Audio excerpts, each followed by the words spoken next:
In my last video, I spoke about legacy, about finding a hypercar that I could leave to my children, something that they could love and they could cherish. It's not just about speed, performance, or price tags. This is about emotion, about significance. So we are gonna hop in the SVJ and take a look at one of the UK's most prestigious hypercar and supercar dealerships.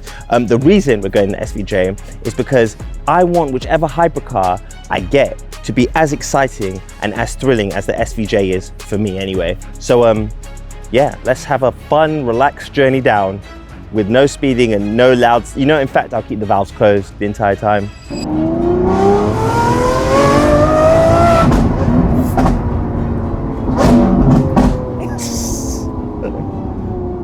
I love this car. That was flame. This might be the most exciting supercar you can buy today. So I've purposely gone in blind today, so I'm not sure what is going to be at Romans. I have been in the past, and there's been 918, there's been a LaFerrari. They have usually some heavy hitters, so I'm hoping to see some heavy stuff today. But I just want to recap on the list, because some of you guys in the last video added some suggestions. So currently we're looking at the 918 Spider. For me, that's number one on the list. McLaren P1, I've never really been a massive fan of the car, but I do see it as a great investment opportunity. We also spoke about the 4 GT, but I think we can take that off the list. Let's take that off the list. McLaren Senna, is it a hypercar? I'm not entirely sure where that car fits, but I do think that car will go up in value in the future. Some cars that people suggested to me that I completely forgot to touch on, Koenigsegg, even though the budget's 2.5, but I'm really not trying to spend 2.5. So even though the budget is 2.5, I still think that's a bit low for a Koenigsegg, but maybe we'll come across one today. We also, 812 Competizione, if we see one, potentially. Is it a hypercar? Not really sure. Again, low on the list because it just feels like a remix version of the 812. SF90XX, I've just scrapped that idea from my mind completely. I'm not feeling that. People suggested the Aston Martin Valhalla, but I'm not sure about you, Nathan, but is that, I don't think that's a hypercar. I don't know. What's the power on it? It's like 800 horsepower. So for me, a hypercar needs to be exclusive, right? It needs to be exclusive, revolutionary in some way or another, and it needs to be, I don't know, man. It needs to be hyper, bro. I don't know. Yeah. When I used to look at Romans back in the day, I used to see Bugattis, Zondas, Ferraris, and I always used to think it would be amazing to pick up my own hypercar from there one day. Well, now the day has arrived. The chapter that I'm on right now, buying my own hypercar. So now we're at Romans. We're gonna go inside, see what they have. Already seen a few exciting bits, but hopefully there's something in here that satisfies the hypercar search. If any dealer in the UK is qualified to sell a hypercar, it would be Romans. In their history, they've sold 25 918s, 14 LaFerraris, 3 LaFerrari Apertas, 16 Ferrari Enzos, and 6 McLaren P1s. So going by those figures, these are the guys to talk about buying a first hypercar. So now we're in Romans, I'm gonna take a look at some of this stock. Behind us, we have a 4 GT, which I was debating last week whether or not it's a hypercar. And I wasn't great answering that question. Nathan behind the camera wasn't great answering that question, but do you know who will be great? Oh, Ultimate Roadster. Look at that. Anyway, do you know who will be great answering the question? Kristian from Romans. This is the guy. How you doing? This is the guy, the supercar aficionado. He knows what he's talking about. And if there is any question that I have about this hypercar world, you're the person I'm coming to. So, hopefully. Yeah, well, hopefully, yeah. I almost bought a 918 from Kristian last year, but I chickened out, and I'm actually regretting it because you told me it's going to go up in value. Yeah. It's going to go up, and I said, oh, I'm not sure. It's a big decision. It's crept up ever since. I should have just bought that car. I would have saved like 100 grand now. But okay, so first things first. 4 GT. Would you call this a hypercar? Do you know what? There's a lot of debate about this, but I think I actually would. I think I would. I think the heritage, the pedigree of the car, its numbers. A lot of people talk about the V6 engine, but I actually would put it in hypercar territory. I really, really would. It's definitely hypercar price. 719,000 Great British pounds. I mean, I guess they're going to go up in value. I think there's room for it. Yeah. I certainly think there's room for it. This is one of 5 UK Carbon Series cars. Yeah. Oh. So that is tiny numbers, and I believe that, yeah, this has got room to go up. To go up, for sure. It gives me what I want in terms of It's got that future value. It's got the rarity. I'm gonna really sound like a snob, but when I grew up thinking, oh, one day I'd want a hypercar, I never thought it would have a Ford badge on the front. But I assume maintenance is low on this. Yeah, look, it's every car has a different maintenance kind of, you know, you look at from Bugattis to Fords to Porsches. It's not cheap, but it's certainly going to be a lot less than maybe, like a Carrera GT or a Bugatti or something like that. So a part of having a hypercar or a supercar even is that you want to feel exciting from the moment you pick up the keys. And Ford understood that, and they said, you know what we'll do? We'll give them the same key we give people with a transit van, a Ford transit van. Literally, this is the key for that car. And immediately, suddenly, the car appeals to me even less. But let's sit inside anyway. Oh my, yo, I need to get a physio if I got this car. Can we factor that into the budget? I'll tell you what though, feels like an absolute weapon when you're inside it. Wow. That's a cool startup though. Wow. Oh my goodness, this feels like a race car. Okay, so now I'm gonna put the Ford GT in track mode and I have to press OK to confirm. That's so cool, that's so cool. That's so cool. When you're inside this car, it feels mad, like crazy. And the fact that it's 700K, wow. You know what, can we take this off of the not want this car anymore list and put it on the maybe list? Because that's incredible. 700 grand, I could get this and the Senna. Let me call my wife. Camille, quick one.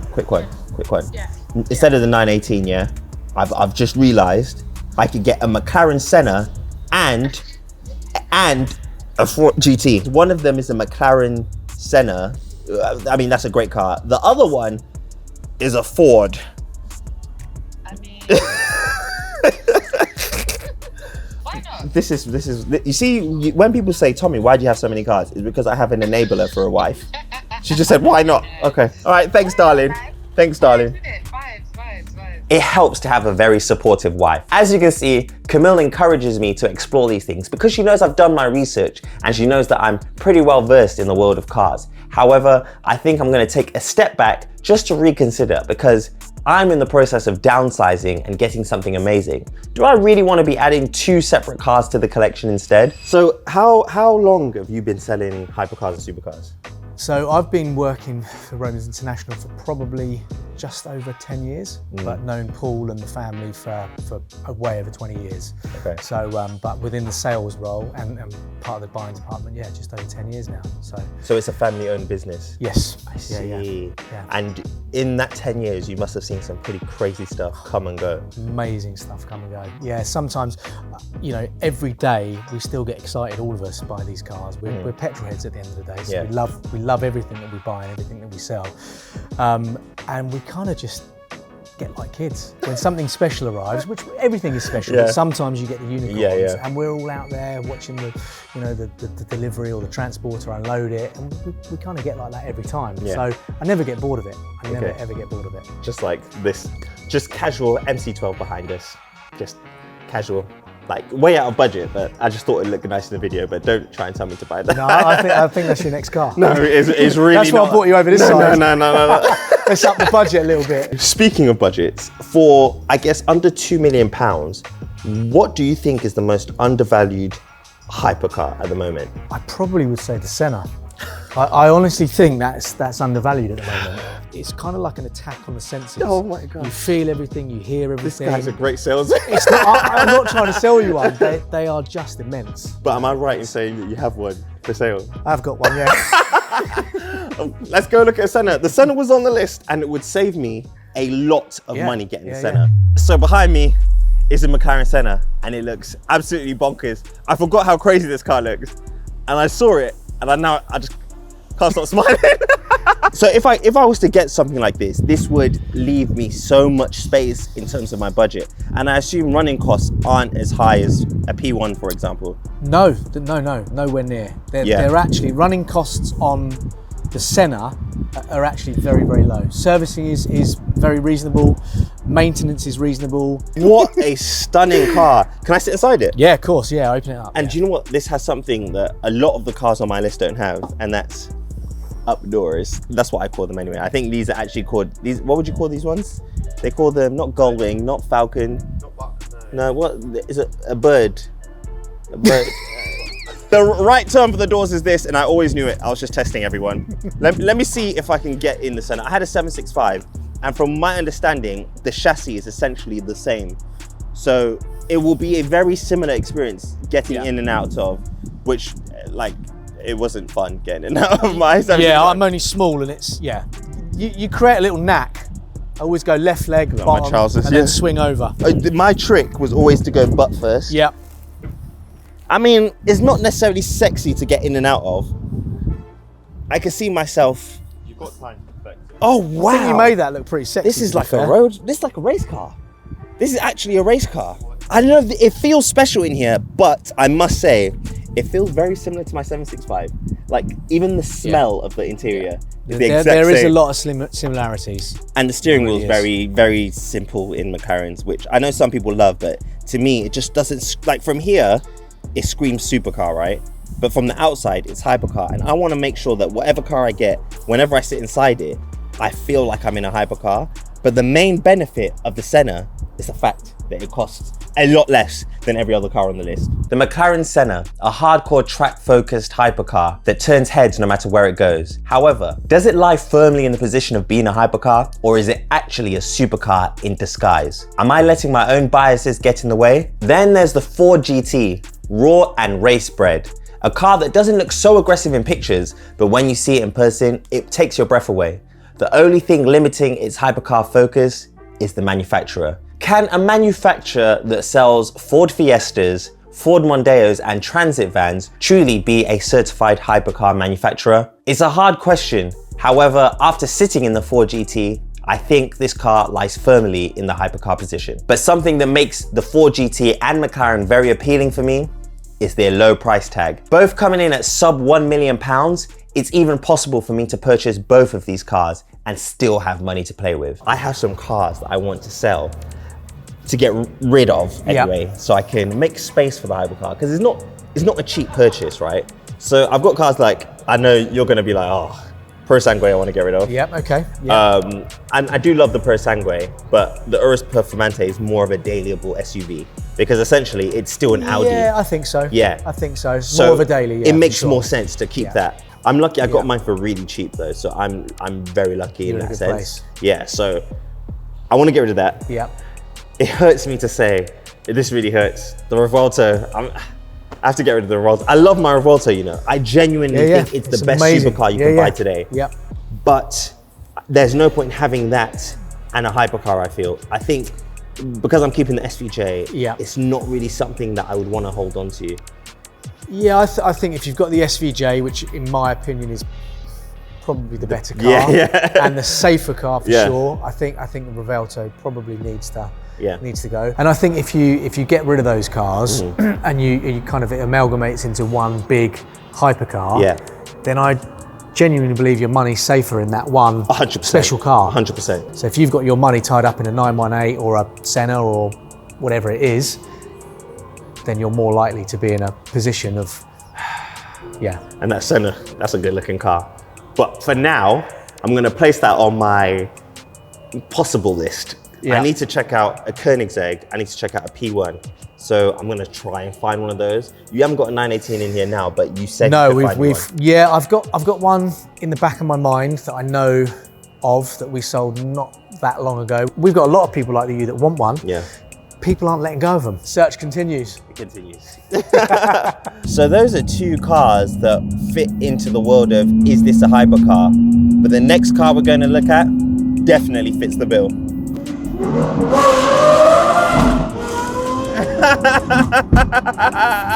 So we left Roman buzzing. A lot of our questions had been answered. However, I still have a lot more questions. A lot of you guys on the last video told me to look at a brand that I somehow forgot about.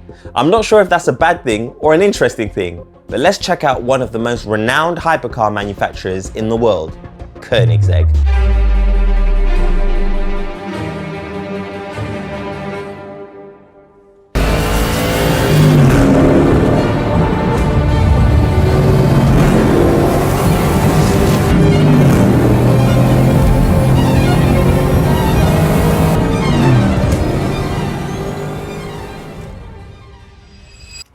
So it's a new day. We were driving straight here, but I had to go home and take my son from nursery and obviously take him home. But anyway, we are at Scuderia Prestige in Camberley. They've told me they have something really special, a hypercar to blow away all other hypercars. So I thought, why not come down and check it out and get their expert knowledge to see what this hypercar search should and will entail. Let's take a look.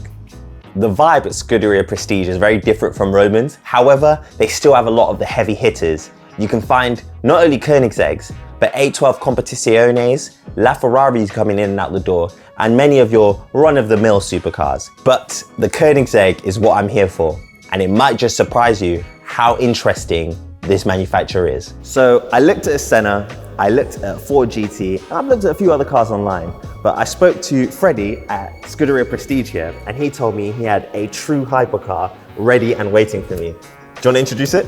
Here it is, the Agera RS.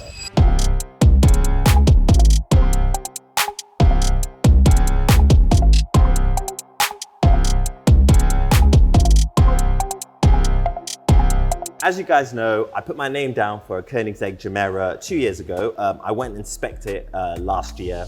I have been umming and ahhing about it. It's a lot of money. It's a 4-seater hypercar. I mean, that's a very niche market. Yeah, when I first saw it and it was released, I thought, oh my God, dream car, Yeah. all in one. Yeah, exactly. Storage, family, Exactly. hypercar, daily use. Yeah.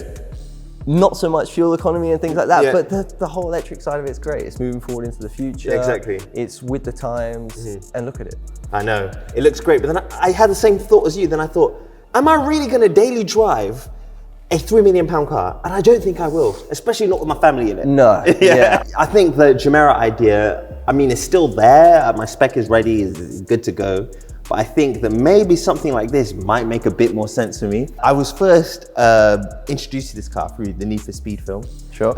Where there were 3, I know they were dummy cars, but it just made this car look like an absolute rocket ship. It certainly did. So from what you said, it was a world record holder in speed. 2017, yeah. Yeah, so how fast?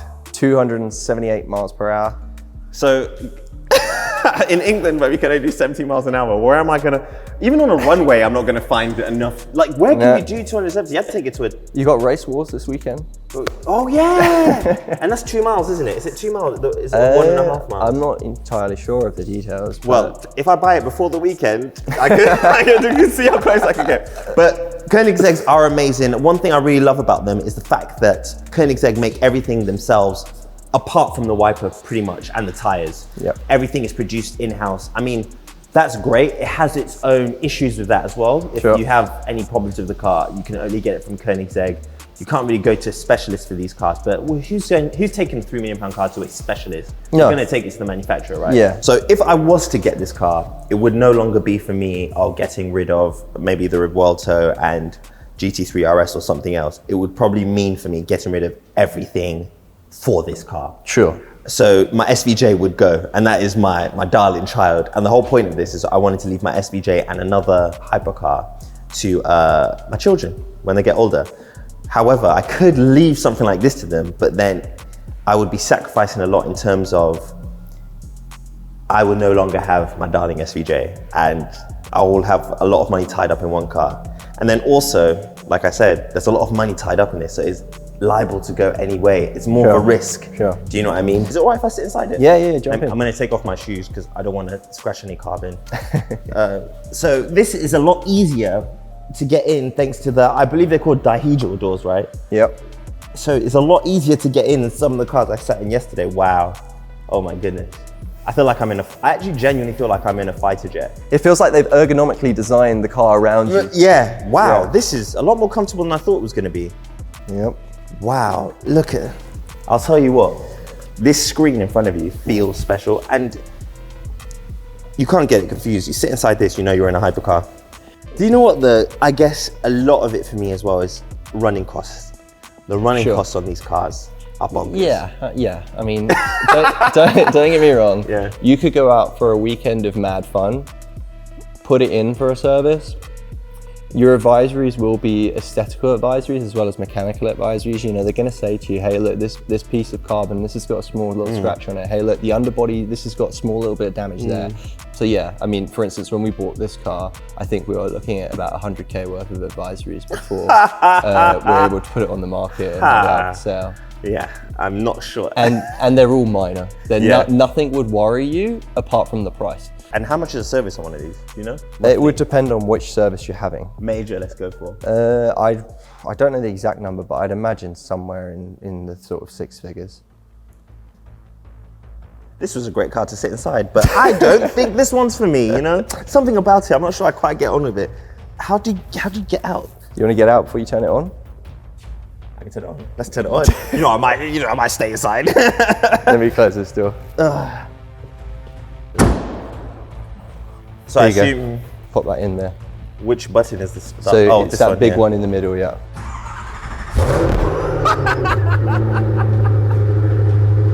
Okay. And listen to that turbo squeal. Yeah. You know what? 100K for a service isn't that bad, you know. Once every 2 years. I like it. I actually like it. It'd be hard to justify. I would sell everything, but it is. When I tell you, it feels like a weapon. That's what it feels like in here. I'm gonna give it one tiny rev.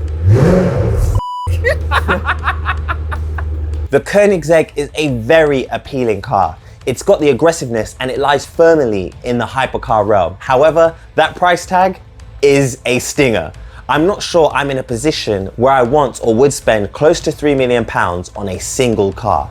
Despite it potentially holding its value and going up, I think that the scope for the price increase isn't as great as that of the 918 Spider. Also, if I was to be spending £3 million, there are some other cars that I'd rather have, such as a LaFerrari, a Bugatti Chiron, AMG Project One, Ferrari Enzo, just to name a few. So, I was supposed to buy a 918 Spider from here last year from Tomi. Unfortunately, that car got sent abroad. I've asked if you can get it back. Yeah. It's potentially a possibility. I'll speak to the guy I sold it to, and we'll see what his position is. We'll see where he's at with it. Yeah. Because as I said to you before, it was a surprise birthday present for the wife. So. As you do. And I heard you have something special coming in next week. Well, the Aperta. Yeah. Yeah, we do. That would be cool. Yeah. And I must say, that is one of my favorite cars. The 812 Competizione is just, it just does it all. How much is it? This one is going to be 1.45. That's a good price for an Aperta. For an Aperta, yeah. Considering we sold a grey one only a month ago for that similar price, but with no spec in comparison, I would say this green one coming is going to be, much more value for money. Do you know where I'm at though with that car? Is it a hypercar? Same as the Senna situation. Is it a hypercar? It's same as the Senna situation. It's hypercar money. Now, don't get me wrong, I would say the 812 Competizione is more hypercar than the Senna. Really? Yeah, and I would vote no, the Senna is not a hypercar. This car is great. I think it's too far out of my budget. I could make it happen, but there'll be so many sacrifices that'll be like, is it really worth it? But sitting inside it, do you know what it's helped me realize? It's helped me realize where the bar of a hypercar is. Sure. So I guess the search continues. So we've looked at cars, and unfortunately, I haven't yet come across a 918 Spider. However, I've seen many in my time, especially in the last 2 years. So it's a car that I know is firmly on the would buy list. However, when it comes to buying a hypercar, how do you fund it? Do you pay cash or do you finance? So next time, join me as we go through how I plan to fund this car. Will I be paying all cash, or will I be exploring the very exclusive finance options that there are when it comes to cars over £1 million? Either way, this car needs to be paid for, and I need to figure out how.